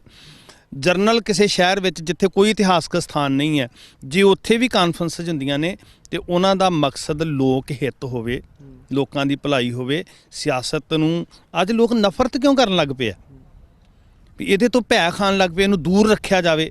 ਇੰਨੀ ਪਾਕ ਪਵਿੱਤਰ ਸਿਆਸਤ ਹੋਵੇ ਕਿ ਜਿਹਦਾ ਮਕਸਦ ਮਨੁੱਖਤਾ ਦੀ ਸੇਵਾ ਹੋਵੇ, ਤੇ ਫਿਰ ਸ਼ਾਇਦ ਕਦੀ ਵੀ ਨਾ ਡਰਿਆ ਜਾਏ ਵੀ ਸਿਆਸਤ ਗੁਰਦੁਆਰੇ 'ਚ ਵੜ ਗਈ ਕਿ ਸਿਆਸਤ ਮੰਦਿਰ 'ਚ ਵੜ ਗਈ। ਅੱਜ ਸਿਆਸਤ ਜੇ ਸ਼ੈਤਾਨੀ ਰੂਪ ਧਾਰਨ ਕਰ ਗਈ ਹੈ ਤਾਂ ਇਹ ਡਰ ਪੈਦਾ ਹੋ ਰਿਹਾ। ਸੋ ਜ਼ਰੂਰਤ ਇਹ ਨਹੀਂ ਕਿ ਇਹਨੂੰ ਦੂਰ ਧੱਕਿਆ ਜਾਏ, ਜ਼ਰੂਰਤ ਇਹ ਹੈ ਵੀ ਇਹਦੇ 'ਚ ਸੁਧਾਰ ਕੀਤਾ ਜਾਏ। ਸੁਧਾਰ ਕਰਨ ਦੀ ਜ਼ਿਆਦਾ ਲੋੜ ਹੈ। ਫਿਰ ਆਪਾਂ ਜਿਸ ਤਰ੍ਹਾਂ ਪਹਿਲਾਂ ਇਤਿਹਾਸ ਉੱਤੇ ਵੀ ਨਜ਼ਰ ਮਾਰੀ ਆ ਵੀ ਮਾਘੀ ਦਾ ਕੀ ਸਿੱਖਾਂ ਨਾਲ ਲੈਣਾ ਆ, ਤੇ ਅਸੀਂ ਗੁਰਮਤਿ ਦੇ ਤੌਰ 'ਤੇ ਜੇ ਦੇਖੀਏ ਤੇ ਅੱਜ ਦਾ ਜਿਹੜਾ ਸਮਾਂ, ਇਸ ਦੇ ਵਿੱਚ ਮਾਘੀ ਦੇ ਇਸ ਪਵਿੱਤਰ ਦਿਹਾੜੇ ਨੂੰ ਕਿਸ ਤਰ੍ਹਾਂ ਸਾਨੂੰ ਮਨਾਉਣਾ ਚਾਹੀਦਾ ਆ, ਤੇ ਕਿਸ ਤਰ੍ਹਾਂ ਅਸੀਂ ਇਸ ਦੇ ਵਿੱਚ ਆਪਣੀ ਸ਼ਮੂਲੀਅਤ ਕਰ ਸਕਦੇ ਹਾਂ? ਜਿਸ ਤਰ੍ਹਾਂ ਸਾਡੇ ਵੱਡਿਆਂ ਨੇ ਦੋ ਮਕਸਦ ਸੀ, ਇੱਕ ਤੇ ਲੋਕ ਮਾਨਸਿਕਤਾ ਨੂੰ ਸਹੀ ਦਿਸ਼ਾ ਦੇਣੀ, ਦੂਸਰਾ ਉਹਨਾਂ ਇਕੱਠਾਂ ਨੂੰ ਮਨੁੱਖਤਾ ਦੇ ਕੌਮੀ ਹਿੱਤਾਂ ਵਾਸਤੇ ਜਾਂ ਮਨੁੱਖਤਾ ਦੇ ਹਿੱਤਾਂ ਵਾਸਤੇ ਵਰਤਣਾ। ਸੋ ਸਾਨੂੰ ਉਹਨਾਂ ਰਾਹਾਂ 'ਤੇ ਤੁਰਦਿਆਂ ਇਹਨੂੰ ਰੰਗ ਤਮਾਸ਼ਿਆਂ ਦਾ ਸਾਧਨ ਨਾ ਬਣਾਈਏ, ਜਾਂ ਇਹਨੂੰ ਆਪਣੇ ਨਿੱਜ ਸਵਾਰਥਾਂ ਦਾ, ਊਲ ਜਲੂਲ ਬੋਲਣ ਦਾ, ਜੋ ਜਿੱਦਾਂ ਦਾ ਅੱਜ ਮੇਲਾ ਰੂਪ ਮਾਹੌਲ ਦਿੱਤਾ ਜਾਂਦਾ ਹੈ, ਉਸ ਤਰ੍ਹਾਂ ਨਾ ਬਣਾਈਏ, ਬਲਕਿ ਇਹਨੂੰ ਅਸੀਂ ਉਸੇ ਪਿਰਤ ਦੇ ਅਨੁਸਾਰ ਕੌਮੀ ਹਿੱਤਾਂ ਲਈ, ਮਨੁੱਖਤਾ ਦੇ ਹਿੱਤਾਂ ਵਾਸਤੇ ਉਸਾਰੂ ਸੋਚ ਦੇ ਨਾਲ ਆਪਣੇ ਬੱਚਿਆਂ ਦੇ ਅੰਦਰ, ਨੌਜਵਾਨੀ ਦੇ ਅੰਦਰ ਚੰਗੇ ਗੁਣ ਸਿੰਚਣ ਇਮਾਨਦਾਰੀ ਦੇ ਨਾਲ, ਜੇ ਚੰਗਾ ਸਮਾਜ ਸਿਰਜਣਾ ਚਾਹੁੰਦੇ ਹਾਂ ਤਾਂ ਇਹ ਇਮਾਨਦਾਰੀ ਅੰਦਰ ਲਿਆ ਕੇ ਉਹਨਾਂ ਇਕੱਠਾਂ ਦੀ ਪੋਜ਼ਿਟਿਵ ਵਰਤੋਂ ਕਰੀਏ। ਵੇਖੋ ਇੱਦਾਂ ਲੋਕ ਇਕੱਠੇ ਕਰਨੇ ਸੌਖੇ ਨਹੀਂ ਹੁੰਦੇ। ਲੋਕ ਆਪਣੇ ਜਜ਼ਬਾਤਾਂ ਕਰਕੇ ਆਏ ਨੇ ਜਾਂ ਇੱਕ ਪਿਰਤ ਕਰਕੇ ਆਏ ਨੇ। ਹੁਣ ਅਗਲਾ ਸਟੈਪ ਇਹ ਹੈ ਵੀ ਅਸੀਂ ਉਹਨੂੰ, ਉਸ ਇਕੱਠ ਨੂੰ ਵਰਤਦੇ ਕਿਵੇਂ ਆ, ਅਸੀਂ ਉਹਨੂੰ ਕੀ ਪਰੋਸ ਕੇ ਦਿੰਦੇ ਆ। ਜਿਹੜੇ ਸਮਾਜਿਕ ਆਗੂ ਨੇ, ਧਾਰਮਿਕ ਆਗੂ ਨੇ, ਉਹਨਾਂ ਨੂੰ ਇਸ ਪੱਖ ਤੋਂ ਬਹੁਤ ਚੇਤਨ ਹੋਣ ਦੀ ਲੋੜ ਹੈ ਵੀ ਜਿਹੜੇ ਲੋਕ ਆਏ ਨੇ ਉਹਨਾਂ ਨੂੰ ਗਲਵੱਕੜੀ 'ਚ ਲੈ ਕੇ ਉਹਨਾਂ ਦੇ ਅੰਦਰ ਇਨਸਾਨੀਅਤ ਕਿੱਦਾਂ ਪਰੋਸੀ ਜਾਏ, ਧਰਮ ਕਿਵੇਂ ਉਹਨਾਂ ਦੇ ਅੰਦਰ ਸਿੰਚਿਆ ਜਾਏ। ਸੋ ਖਾਸ ਕਰਕੇ ਧਾਰਮਿਕ ਆਗੂ ਉਹ ਆਪਣਾ ਫਰਜ਼ ਨਿਭਾਉਣ ਕਿ ਪੂਰੀ ਤਿਆਰੀ, ਲੋਕ ਮਾਨਸਿਕਤਾ ਇੰਨੀ ਪ੍ਰਪੇਅਰ ਹੋਏ ਕਿ ਅਸੀਂ ਉੱਥੇ ਜਿੱਥੇ ਚੱਲੇ ਹਾਂ, ਅਸੀਂ ਝੋਲੀ ਵਿੱਚ ਕੁਝ ਲੈਣ ਵਾਸਤੇ, ਕੋਈ ਧਰਮ, ਕੋਈ ਰਹਿਮਤ, ਕੋਈ ਬਖਸ਼ਿਸ਼ ਲੈਣ ਚੱਲੇ ਹਾਂ। ਅਤੇ ਜਦੋਂ ਕੋਈ ਮਾਨਸਿਕ ਤੌਰ 'ਤੇ ਮੈਂਟਲੀ ਪ੍ਰਪੇਅਰ ਹੋ ਕੇ ਆਉਂਦਾ, ਫਿਰ ਕੁਦਰਤੀ ਆ ਉਹ ਗਾਹਕ ਬਣ ਕੇ ਆਉਂਦਾ। ਅਤੇ ਜਦੋਂ ਉਹ ਅੰਦਰੋਂ ਪ੍ਰਪੇਅਰ ਨਹੀਂ ਹੁੰਦਾ ਤਾਂ ਉਹਦੇ ਵਾਸਤੇ ਇੱਕ ਮੇਲਾ ਹੀ ਆ, ਫਿਰ ਉਹ ਦੁਕਾਨਾਂ, ਉਹ ਲੋਕਾਂ ਦੇ ਭੀੜ ਇਕੱਠ, ਇਹਦੇ ਤੋਂ ਬਿਨਾਂ ਫਿਰ ਕੁਝ ਵੀ ਨਹੀਂ ਸੋਚਦਾ। ਸੋ ਜ਼ਰੂਰਤ ਇਹ ਹੈ ਵੀ ਉੱਥੇ ਆਉਣ ਤੋਂ ਪਹਿਲਾਂ ਤਿਆਰੀ ਲੋਕਾਂ ਦੀ ਕੀਤੀ ਜਾਏ, ਉਹਨਾਂ ਨੂੰ ਮੈਂਟਲੀ ਪ੍ਰਪੇਅਰ ਕੀਤਾ ਜਾਏ ਕਿ ਇੱਥੇ ਧਾਰਮਿਕ ਜਜ਼ਬਾਤਾਂ ਨਾਲ ਆਇਓ, ਇੱਥੇ ਗੁਰੂ ਤੋਂ ਆਪਾਂ ਕੁਰਬਾਨ ਕਰਨ ਦੀ ਭਾਵਨਾ ਨਾਲ ਆਇਓ, ਇੱਥੇ ਟੁੱਟੀਆਂ ਹੋਈਆਂ ਜੋੜਨ ਵਾਸਤੇ ਆਇਓ। ਸੋ ਜਿਸ ਤਰ੍ਹਾਂ ਸ਼੍ਰੀ ਫਤਿਹਗੜ੍ਹ ਸਾਹਿਬ ਗੁਰੂ ਸਾਹਿਬ ਜੀ ਯਤਨ ਕਰਵਾ ਰਹੇ ਨੇ ਸੰਗਤਾਂ ਦੇ ਸਹਿਯੋਗ ਨਾਲ ਕਿ ਇੱਥੇ ਜੁੜਨ ਤੋਂ ਪਹਿਲਾਂ ਲੋਕ ਮਾਨਸਿਕਤਾ ਦੇ ਅੰਦਰ ਉਹ ਵੈਰਾਗ, ਉਹ ਪ੍ਰੇਮ, ਉਹ ਸਹਿਜ ਪੈਦਾ ਕੀਤਾ ਜਾ ਸਕੇ ਵੀ ਜਦੋਂ ਉਹਨੂੰ ਇੱਥੇ ਨੌਜਵਾਨਾਂ ਨੇ ਆਉਣਾ ਉਹਨਾਂ ਨੂੰ ਇੱਕ ਮੈਸੇਜ ਕਨਵੇ ਹੋ ਸਕੇ ਵੀ ਇੱਥੇ ਕੀ ਹੋਣਾ। ਸੋ ਇਹ ਸਾਨੂੰ ਪਹਿਲਾਂ ਤਿਆਰੀ ਕਰਨ ਦੀ ਜ਼ਰੂਰਤ ਹੈ ਵੀ ਇੱਥੇ ਆ ਕੇ ਉਹਨਾਂ ਨੂੰ ਇਸ ਗੱਲ ਮਹਿਸੂਸ ਹੋਏ, ਉਹ ਸ਼ਬਦ ਦੇ ਗਾਹਕ ਬਣ ਕੇ ਆਉਣ ਕਿ ਮਾਘ ਮੱਜਨ। ਹੁਣ ਮੱਜਨ ਸ਼ਬਦ ਦਾ ਅਰਥ ਹੈ ਇਸ਼ਨਾਨ। ਸੋ ਗੁਰੂ ਸਾਹਿਬ ਕਹਿ ਰਹੇ ਇਸ਼ਨਾਨ ਕਰ, ਪਰ ਇਸ਼ਨਾਨ ਕਾਹਦਾ? ਕਾਇਆ ਤੇ ਰੋਜ਼ ਹੀ ਇਸ਼ਨਾਨ ਬਾਥਰੂਮ 'ਚ ਵੀ ਕਰ ਲੈਂਦੇ ਆ। ਠੀਕ ਹੈ, ਗੁਰੂ ਸਾਹਿਬ ਨੇ ਸਾਨੂੰ ਸਰੋਵਰਾਂ ਦੀ ਦਾਤ ਦਿੱਤੀ ਹੈ, ਉੱਥੇ ਏਕਤਾ ਹੁੰਦੀ ਹੈ, ਉੱਥੇ ਅਭਿਮਾਨ ਖਤਮ ਹੁੰਦਾ, ਬਰਾਬਰਤਾ ਹੁੰਦੀ ਹੈ, ਇਸ਼ਨਾਨ ਕਰਨਾ ਚਾਹੀਦਾ। ਗੁਰੂ ਨੇ ਸਰੋਵਰ ਦਿੱਤੇ ਨੇ, ਮੈਂ ਉਹਦਾ ਵਿਰੋਧ ਨਹੀਂ ਕਰ ਰਿਹਾ, ਪਰ ਨਾਲ ਜਿਹੜੀ ਸਾਹਿਬ ਨੇ ਕਹਿਣਾ ਨਾ ਕਿ ਧੂਰੀ ਕਰ ਇਸ਼ਨਾਨ, ਮਨ ਨੂੰ ਨੀਵਾਂ ਕਰਕੇ, ਇੰਨੀ ਨਿਮਰਤਾ ਕਿ ਸਿਰ ਦੇ ਹਾਕਮ ਬਣ ਕੇ ਨਾ ਆਈਏ, ਚਰਨਾਂ ਦੀ ਧੂੜ ਬਣ ਕੇ ਆਈਏ। ਤੇ ਫਿਰ ਇਸ ਦਿਨ ਦੇ ਨਾਲ ਇੱਕ ਖਾਸ ਗੱਲ ਜਿਹੜੀ ਪੁਰਾਤਨ ਰਵਾਇਤਾਂ ਤੋਂ ਜੁੜੀ ਵੀ ਦਾਨ ਪੁੰਨ ਕਰਨਾ, ਖਾਸ ਕਰਕੇ ਕਾਲੇ ਮਾਂ ਦਾਨ ਕਰਨੇ, ਕੁਝ ਇੱਦਾਂ ਦੀਆਂ ਰਵਾਇਤਾਂ। ਤੋ ਗੁਰੂ ਸਾਹਿਬ ਜੀ ਕਹਿੰਦੇ ਵੀ ਉਹ ਦਾਨ ਕਰ ਜਿਹੜਾ ਹਰ ਅਮੀਰ ਤੇ ਗਰੀਬ ਸਾਰਿਆਂ ਨੂੰ ਕੀਤਾ ਜਾ ਸਕੇ, ਸਭਨਾਂ ਨੂੰ ਕਰ ਦਾਨ। ਹੁਣ ਬੰਦਾ ਇੱਕ 1.5 ਕਰੋੜ ਦੀ ਗੱਡੀ 'ਚ ਉਤਰਿਆ ਹੋਵੇ ਤੇ ਅਸੀਂ ਕਹੀਏ ਤੈਨੂੰ ਦਾਨ ਕਰਨਾ ਤੇ ਉਹ ਤੇ ਗਾਲੀ ਪਏਗਾ ਨਾ। ਸੋ ਉਹ ਦਾਨ ਹੈ ਕਿ ਆਪ ਜਪੋ ਅਵਰਾ ਨਾਮ ਜਪਾਵੋ, ਹਰ ਕਾ ਨਾਮ ਧਿਆਏ ਸੁਣ ਸਭਨਾਂ ਨੂੰ ਕਰ ਦਾਨ। ਜਦੋਂ ਅਸੀਂ ਇਹ ਬਚਨਾਂ ਨੂੰ ਸਮਝਾਂਗੇ ਤੇ ਉਹਦੀ ਪਵਿੱਤਰਤਾ ਜਿਹੜੀ ਹੈ ਨਾ ਉਹ ਜੋੜ ਮੇਲਿਆਂ ਦੀ ਉਹ ਬਦਲ ਜਾਏਗੀ। ਉਹ ਸਾਡੇ ਅੰਦਰੋਂ ਅਹਿਸਾਸ ਹੀ ਬਦਲ ਜਾਏਗਾ ਵੀ ਅਸੀਂ ਗਏ ਕੀ ਕਰਨਾ। ਸੋ ਮਾਘ ਪੁਨੀਤ ਭਈ ਤੀਰਥ ਅੰਤਰ ਜਾਣਿਆ, ਸਾਜਨ ਸਹਿਜ ਮਿਲੇ ਗੁਣ ਗਹਿ ਅੰਕ ਸਮਾਨਿਆ, ਗੁਰੂ ਨਾਨਕ ਸਾਹਿਬ ਦੇ ਬਚਨ ਨੇ। ਸੋ ਗੁਣ ਗਹਿ ਮਤਲਬ ਗੁਣਾਂ ਨੂੰ ਗ੍ਰਹਿਣ ਕਰਨਾ। ਬਹੁਤ ਉੱਚੇ ਸੁੱਚੇ ਮਕਸਦ ਨੇ ਇਹਨਾਂ ਇਕੱਠਾਂ ਦੇ, ਇਹ ਦਿਹਾੜਿਆਂ ਦੇ। ਇਹਨੂੰ ਅਸੀਂ ਮਹਿਜ਼ ਮੇਲੇ ਨਾ ਬਣਾਈਏ। ਮੈਂ ਕੌਮ ਦਾ ਚੌਕੀਦਾਰ ਹੋਣ ਦੇ ਨਾਤੇ ਸਿੱਖ ਚੈਨਲ ਦੇ ਜ਼ਰੀਏ ਸਾਰੀਆਂ ਸੰਗਤਾਂ ਨੂੰ ਬੇਨਤੀ ਕਰਦਾ, ਆਪਣੇ ਬੱਚਿਆਂ ਨੂੰ ਤੁਸੀਂ ਘਰਾਂ 'ਚ ਪ੍ਰਪੇਅਰ ਕਰੋ ਵੀ ਤੁਸੀਂ ਗੁਰ ਅਸਥਾਨਾਂ 'ਤੇ ਜਦੋਂ ਜਾਂਦੇ ਹੋ। ਇਹ ਸਾਡੇ ਇਤਿਹਾਸਕ ਦਿਹਾੜੇ ਨੇ, ਇਹ ਜਿਹੜੇ ਜੋੜ ਮੇਲ ਬੜਾ ਪਿਆਰੇ ਸ਼ਬਦ ਨੇ। ਸਾਨੂੰ ਸਾਜ ਇਹਨਾਂ ਸ਼ਬਦਾਂ ਤੋਂ ਡਰ ਆਉਣ ਲੱਗ ਪਿਆ, ਮੇਲ ਦਾ ਮੇਲਾ ਹੀ ਬਣ ਗਿਆ। ਹਾਂ, ਪਰ ਇਹ ਸ਼ਬਦਾਂ ਦਾ ਅਰਥ ਇਹ ਸੀ ਵੀ ਮਿਲਣਾ, ਤੇ ਮਿਲਣਾ ਕਿਤੇ ਨਾ ਜੁੜ ਕੇ ਬੈਠਣਾ। ਉਹ ਇਕੱਤਰ ਮਿਲੋ ਮੇਰੇ ਭਾਈ। ਤੇ ਉਹ ਮੇਲਾ ਜਿਹੜਾ ਸੀ ਉਹ ਰੰਗ ਤਮਾਸ਼ਿਆਂ ਦਾ ਮੇਲਾ ਨਹੀਂ ਸੀ, ਗੁਰਸਿੱਖਾਂ ਦਾ ਜੁੜ ਮਿਲ ਕੇ ਬੈਠਣਾ, ਗੁਰੂ ਨਾਲ ਜੁੜਨ ਦਾ ਜਿਹੜਾ ਯਤਨ ਕਰਨਾ। ਸੋ ਟੁੱਟੇ ਹੋਏ ਜੁੜਦੇ ਸੀ ਤੇ ਆਪਸ ਵਿੱਚ ਵੀ ਸਿੱਖ ਮਿਲ ਕੇ ਬੈਠਦੇ ਸੀ, ਕੌਮੀ ਭਵਿੱਖ ਦੀਆਂ ਵਿਉਂਤਾਂ ਬਣਦੀਆਂ ਸਨ। ਇਹ ਸਾਡੀਆਂ 18ਵੀਂ ਸਦੀ ਦੇ ਸਿੱਖਾਂ ਦਾ ਇਹ ਜਿਹੜਾ ਸੀ ਸਾਰਾ ਚੱਲਦਾ ਰਿਹਾ। ਤੇ ਜਿਹੜਾ ਹੌਲੀ ਹੌਲੀ ਸਾਡੀ ਸੋਚ ਜਿਹੜੀ ਸੀ ਉਹਦੇ 'ਚ ਖਲਾਅ ਪੈਦਾ ਹੋ ਗਿਆ ਤੇ ਅੱਜ ਉਹ ਅਜੀਬ ਤਰ੍ਹਾਂ ਦੀਆਂ ਦੂਸ਼ਣਬਾਜ਼ੀਆਂ ਤੇ ਅਜੀਬ ਤਰ੍ਹਾਂ ਦੇ ਰੰਗ ਤਮਾਸ਼ਿਆਂ 'ਚ ਅਸੀਂ ਡੁੱਬ ਗਏ। ਸੋ ਬਾਣੀ ਦੇ ਪ੍ਰਕਾਸ਼ ਵਿੱਚ, ਸ਼ਬਦ ਦੀ ਲੋ ਵਿੱਚ ਇਹ ਇਕੱਠ, ਇਹ ਦਿਹਾੜੇ ਸਾਨੂੰ ਮਨਮੱਤ ਵਿੱਚੋਂ ਕੱਢਣ ਵਾਲੇ ਨੇ, ਪਰਮੇਸ਼ਰ ਨਾਲ ਗੁਰੂ ਨਾਲ ਜੋੜਨ ਵਾਲੇ ਨੇ ਤੇ ਆਪਸੀ ਪਿਆਰ, ਕੌਮੀ ਜਜ਼ਬਾ ਦੇਣ ਵਾਲੇ ਨੇ। ਇਹ ਬੜੇ ਪਵਿੱਤਰ ਦਿਨ ਨੇ, ਇਹਨਾਂ ਦਾ ਵਿਰੋਧ ਕਰਨ ਦੀ ਬਜਾਏ ਇਹਨਾਂ ਦਾ ਸਾਰਥਕ ਫਾਇਦਾ ਲੈਣ ਦਾ ਯਤਨ ਕਰੀਏ। ਇੱਕ ਹੋਰ ਜਿਹੜੀ ਆਪਾਂ ਗੱਲ ਕਰ ਰਹੇ ਹਾਂ ਕਿ ਇਸੇ ਦਿਨ ਦੇ ਵਿੱਚ ਦਾਨ ਕਰਨ ਦੀ, ਜਿਵੇਂ ਤੁਸੀਂ ਹੁਣ ਪਹਿਲਾਂ ਹੁਣੇ ਗੱਲ ਕੀਤੀ ਹੈ ਵੀ ਦਾਨ ਕਰਨ ਦੀ ਗੱਲ ਹੈ, ਕੁਝ ਦਾਨ ਕੀਤਾ ਜਾਂਦਾ ਹੈ ਨਾ, ਕੁਛ ਨਾ ਕੁਛ ਅਸੀਂ ਦਾਨ ਕਰਦੇ ਰਹਿੰਦੇ ਹਾਂ। ਬਹੁਤ ਸਾਰੇ ਜਿਹੜੇ ਸਾਡੇ ਕਈ ਸਿੱਖ ਅਸੀਂ ਕਹਿ ਲਏ ਜੋ ਆਪਣੇ ਆਪ ਨੂੰ ਕਹਾਉਂਦੇ ਤਾਂ ਬੜੇ ਕੱਟੜ ਨੇ, ਪਰ ਫਿਰ ਵੀ ਉਹ ਕੋਈ ਪਾਣੀ 'ਚ ਕੁਝ ਵਹਾਉਣ ਜਾਂਦਾ ਆ, ਕੋਈ ਕਿਸੇ ਨੂੰ ਦਾਨ ਦੇਣ ਜਾਂਦਾ ਆ, ਇਸ ਦਿਨ ਨੂੰ ਲੈ ਕੇ, ਇਸ ਮਹੀਨੇ ਨੂੰ ਲੈ ਕੇ ਵੀ ਸ਼ਾਇਦ ਉਹ ਬਾਲਾ ਪੁੰਨ ਕਮਾ ਸਕਦਾ ਹੈ ਨਾ। ਉਹੋ ਜਿਹੇ ਲੋਕਾਂ ਲਈ ਕੀ ਕਹਿਣਾ ਚਾਹੁੰਦੇ ਹੋ ਕਿ ਉਹਨਾਂ ਨੂੰ ਕੀ ਸੁਝਾਅ ਦੇਣਾ ਚਾਹੁੰਦੇ ਹੋ ਗੁਰਮਤਿ ਦੇ ਅਨੁਸਾਰ, ਤਾਂ ਜੋ ਉਹ ਅੱਗੇ ਤੋਂ ਗੁਰੂ ਦਾ ਨਾਮ ਜਪ ਕੇ ਹੀ ਦਾਨ ਕਰ ਸਕਣ, ਨਾ ਕਿ ਇਹਨਾਂ ਦਾ ਮਗਰ ਪੈਣ? ਸਿੱਖੀ ਦੇ ਅੰਦਰ ਇੱਕ ਕਨਸੈਪਟ ਹੈ ਸੇਵਾ। ਵੇਖੋ, ਦਾਨ ਦੀ ਜਿਹੜੀ ਇੱਕ ਸੋਚ ਹੈ ਉਹਦੇ ਵਿੱਚ ਦਾਨ ਦੇਣ ਵਾਲਾ ਕਿਤੇ ਨਾ ਕਿਤੇ ਦਾਤਾ ਰੂਪ ਹੈ, ਦਾਨ ਲੈਣ ਵਾਲਾ ਮੰਗਤਾ ਰੂਪ ਹੈ। ਸਿੱਖੀ 'ਚ ਗੁਰੂ ਸਾਹਿਬ ਜੀ ਨੇ ਸੇਵਾ ਦਾ ਕਨਸੈਪਟ ਦਿੱਤਾ ਹੈ। ਨਾ ਦੇਣ ਵਾਲੇ ਨੂੰ ਹੰਕਾਰ ਹੈ, ਨਾ ਲੈਣ ਵਾਲੇ ਨੂੰ ਅੰਦਰ ਹੀਣਤਾ ਹੁੰਦੀ ਹੈ। ਸੋ ਉਹ ਸੇਵਾ ਕਰਕੇ ਆਪਣੇ ਆਪ ਨੂੰ ਧੰਨ ਭਾਗਾ ਸਮਝਦਾ ਤੇ ਸੇਵਾ ਕਰਾਉਣ ਵਾਲੇ ਦਾ ਸ਼ੁਕਰੀਆ ਅਦਾ ਕਰਦਾ ਵੀ ਤੂੰ ਮੈਨੂੰ ਸੇਵਾ ਕਰਨ ਦਾ ਮੌਕਾ ਦਿੱਤਾ। ਸੋ ਪਹਿਲੀ ਗੱਲ ਤੇ ਇਸ ਹੰਕਾਰ 'ਚੋਂ ਗੁਰੂ ਸਾਹਿਬ ਨੇ ਸਾਨੂੰ ਕੱਢਿਆ ਵੀ ਅਸੀਂ ਦਾਤੇ ਨਹੀਂ ਹਾਂ, ਦਾਨ ਤੇ ਕੇਵਲ ਦਾਤਾ ਕਰਦਾ ਤੇ ਦਾਤਾ ਸਭਨਾ ਜੀਆਂ ਕਾ ਇੱਕ ਦਾਤਾ ਸੋ ਮੈਂ ਵਿਸਰ ਨਾ ਜਾਈ। ਸੋ ਦਾਤਾ ਇੱਕ ਹੈ, ਅਸੀਂ ਦਾਨ ਮੰਗਣ ਵਾਲੇ ਹਾਂ, ਹਮ ਭੀਖਕ ਭਿਖਾਰੀ ਤੇਰੇ। ਦੂਸਰੀ ਬੇਨਤੀ ਇਹ ਹੈ ਵੀ ਜਿਹੜੇ ਪਾਣੀਆਂ ਵਿੱਚ ਜਾਂ ਉਹ ਫਜ਼ੂਲ ਵਸਤਾਂ ਨੂੰ ਰੋੜਨਾ, ਇੱਧਰ ਉੱਧਰ ਕਰਮਕਾਂਡੀ ਕਿਸੇ ਪ੍ਰੋਤ ਦੇ, ਪੁਜਾਰੀ ਦੇ, ਅਡੰਬਰੀ ਪਖੰਡੀ ਦੇ ਪਿੱਛੇ ਲੱਗ ਕੇ ਬਹੁਤ ਵੱਡੀ ਨਲਾਇਕੀ 'ਚ ਅਸੀਂ ਪਏ ਹੋਏ ਹਾਂ। ਸਾਡੀ ਕਮਜ਼ੋਰ ਬਿਮਾਰ ਮਾਨਸਿਕਤਾ ਦੀ ਨਿਸ਼ਾਨੀ ਆ ਉਹ ਜਿਹੜੇ ਲੋਕ ਇਹ ਕੁਝ ਕਰਦੇ ਨੇ। ਲੁਧਿਆਣੇ ਦੇ ਵਿੱਚ ਬਹੁਤ ਵੱਡੀ ਚਰਚਾ ਹੁੰਦੀ ਹੈ ਤਾਂਤਰਿਕਾਂ ਦੀ, TV ਉੱਤੇ ਉਹ ਇਸ਼ਤਿਹਾਰ ਬੜੀ ਵੱਡੀ ਪੱਧਰ 'ਤੇ ਆਉਂਦੀ ਹੈ। ਉੱਥੇ ਇੱਦਾਂ ਦੀਆਂ ਭਵਿੱਖ ਦੱਸਣ ਵਾਲੇ ਇੱਕ ਸਿਰੇ ਦੇ ਜੋਤਸ਼ੀ ਦੇ ਘਰ ਚੋਰੀ ਹੋਈ, ਪੁਲਿਸ ਸਟੇਸ਼ਨ ਉਹ ਰਿਪੋਰਟ ਕਰਾਉਣ ਗਿਆ ਤੇ ਉੱਥੇ ਮਤਲਬ ਉਹਦੀ ਮਾਨਸਿਕਤਾ ਤੇ ਹਾਸਾ ਹੁੰਦਾ ਸੀ ਵੀ ਜੇ ਤੂੰ ਦੂਸਰਿਆਂ ਦਾ ਭਵਿੱਖ ਦੱਸ ਰਿਹਾ ਵੀ ਤੇਰੇ ਵਰ੍ਹਿਆਂ ਬਾਅਦ ਆਹ ਹੋਣ ਵਾਲਾ ਤੇ ਫਿਰ ਤੈਨੂੰ 2 ਘੰਟਿਆਂ ਬਾਅਦ ਆਪਣੇ ਘਰ ਹੋਣ ਵਾਲੀ ਚੋਰੀ ਦਾ ਨਹੀਂ ਪਤਾ। ਸੋ ਮੇਰੀ ਬੇਨਤੀ ਹੈ ਲੋਕਾਂ ਨੂੰ ਵੀ ਇਹ ਵਿਦੇਸ਼ਾਂ ਵਿੱਚ ਵੀ ਇਹ ਕੁਝ ਹੋ ਰਿਹਾ, ਠੱਗ ਇੱਦਾਂ ਦੇ ਫਿਰ ਰਹੇ ਆ। ਕੋਈ ਨਹੀਂ ਜਾਣਦਾ ਕਿ ਭਲਕੇ ਨੂੰ ਕੀ ਹੋ ਜਾਣਾ। ਇਹ ਜਿਨ ਪਦਾਇਸ਼ ਤੂੰ ਕੀ ਉਹੀ ਜਾਣਦਾ, ਸਾਰੀ ਖੇਡ ਉਹਦੇ ਹੱਥ ਵਿੱਚ ਆ। ਸੋ ਮੇਰੀ ਬੇਨਤੀ ਹੈ ਵੀ ਇਹਨਾਂ ਕਰਮਕਾਂਡਾਂ ਤੋਂ ਬਾਹਰ ਨਿਕਲੀਏ, ਮਨੁੱਖਤਾ ਦਾ ਭਲਾ ਕਰੀਏ।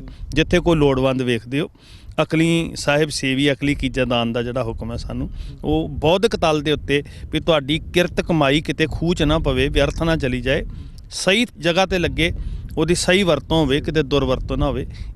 ਇਹ ਚੇਤਨਤਾ ਵੀ ਸਾਡੇ ਅੰਦਰ ਬਹੁਤ ਜ਼ਰੂਰੀ ਚਾਹੀਦੀ ਹੈ। ਬਿਲਕੁਲ ਜੀ, ਕਿਉਂਕਿ ਮਾਘੀ ਦਾ ਐਸਾ ਜਿਹੜਾ ਪਵਿੱਤਰ ਦਿਹਾੜਾ ਆ, ਇਹ ਤਾਂ ਅਸੀਂ ਮਨਾਉਣਾ ਹੀ ਮਨਾਉਣਾ, ਉਸ ਦੇ ਨਾਲ ਨਾਮ ਵੀ ਜਪਣਾ ਆ।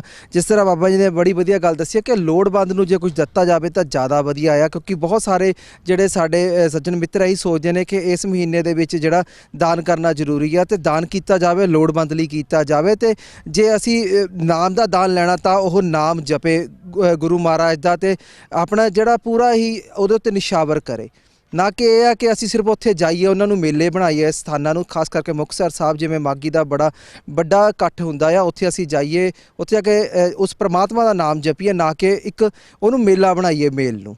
ਸੋ ਅੱਜ ਅਸੀਂ ਇਹ ਆਪਣੀ ਇਹ ਸਪੈਸ਼ਲ ਪੇਸ਼ਕਸ਼ ਲੈ ਕੇ ਆਏ ਸੀਗੇ ਮਾਘੀ ਦੇ ਇਸ ਪਵਿੱਤਰ ਦਿਹਾੜੇ ਨੂੰ ਲੈ ਕੇ, ਜਿੱਥੇ ਕਿ ਸਾਡੇ ਨਾਲ ਅੱਜ ਭਾਈ ਸਾਹਿਬ ਗਿਆਨੀ ਹਰਪਾਲ ਸਿੰਘ ਜੀ ਹੋਣੀ ਜੁੜੇ ਹੋਏ ਸਨ, ਜਿਨ੍ਹਾਂ ਨੇ ਬੜੇ ਵਧੀਆ ਬੜੇ ਚੰਗੇ ਤਰੀਕੇ ਨਾਲ ਇਸ ਪਵਿੱਤਰ ਦਿਹਾੜੇ ਬਾਰੇ ਆਪ ਜੀ ਨੂੰ ਦੱਸਿਆ, ਇਸ ਦੇ ਇਤਿਹਾਸ ਬਾਰੇ ਦੱਸਿਆ, ਤੇ ਬਹੁਤ ਸਾਰੀਆਂ ਜਿਹੜੀਆਂ ਮਨਮਤ ਜਿਹੜੀਆਂ ਗੱਲਾਂ ਹੋ ਰਹੀਆਂ ਸਨ, ਜਿਹੜੇ ਅਸੀਂ ਦਾਨ ਕਰਨ ਦੀ ਗੱਲ ਕਰੀਏ ਜਾਂ ਧੂੜੀ ਦੇ ਇਸ਼ਨਾਨ ਦੀ ਗੱਲ ਕਰੀਏ, ਬਹੁਤ ਸਾਰੀਆਂ ਜਿਹੜੀਆਂ ਚੀਜ਼ਾਂ ਸਨ ਉਸ ਬਾਰੇ ਵੀ ਇਹਨਾਂ ਨੇ ਸਾਨੂੰ ਜਾਣਕਾਰੀ ਦਿੱਤੀ ਹੈ। ਸੋ ਸਿੱਖ ਚੈਨਲ ਦੀ ਇਹੀ ਕੋਸ਼ਿਸ਼ ਸੀ ਕਿ ਮਾਘੀ ਦੇ ਇਸ ਪਵਿੱਤਰ ਦਿਹਾੜੇ ਉੱਤੇ ਆਪ ਜੀ ਨੂੰ ਅਸੀਂ ਇਸ ਇਤਿਹਾਸ ਤੋਂ ਜਾਣੂ ਕਰਵਾ ਸਕੀਏ।